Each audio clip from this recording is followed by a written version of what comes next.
I love you two. বউদের খুশি করতে তেমন কিছু লাগে না ভাই। আপনারা তো মনে করেন বউরে খুশি করতে লাখ লাখ টাকার প্রয়োজন হয়, কিন্তু না, বউ সামান্যতেই খুশি হয়ে যায়। আপনি যদি প্রায়োরিটি দিতে পারেন তাহলে সামান্য ফুলই বউ খুশি হয়ে যায়। কথায় আছে না, নারীর চেহারা সুন্দর হওয়ার চেয়ে নারীর ভাগ্য সুন্দর হওয়া বেশি দরকার। ভাগ্যবতী তো সেই নারী হয় যার জীবন সঙ্গী তার মন বুঝে, অভিমানের ভাষা বুঝে, তার মতামতের গুরুত্ব দেয়, ছোট ছোট আবদারগুলি পূরণ করার চেষ্টা করে, তার অসম্মানের প্রতিবাদ করে, তার কষ্টগুলো অনুভব করে। অনেকক্ষণ পাতলা কথা বলে ফেলছি, এখন সুমাইয়ার রিঅ্যাকশন দেখতে থাকেন। উনি কেমন সারপ্রাইজ হয়েছে।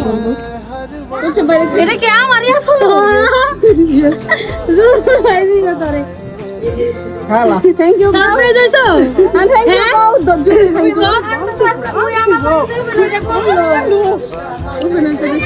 সারপ্রাইজ হইছো অনেক খুশি। ওদের জন্য দোয়া রইল, ওরা যেন এইভাবে সারা জীবন হাসি খুশি থাকতে পারে এবং আমাদেরকে ট্রিট দিতে পারে, ঘুরাইতে পারে। Tata, bye bye. সেটা পাতো আমি তোমায় পেয়ে গেছি। ও আর হ্যাঁ, আমি না তোমার হয়ে আছি, তোমায় থাকবো যত ঝগড়াই হোক, তোমাকে ভালোবাসবো, লাভ ইউ, পরে বাসো বললো ভালোবাসি কি। I love you too. तेरे ही तराने हैं।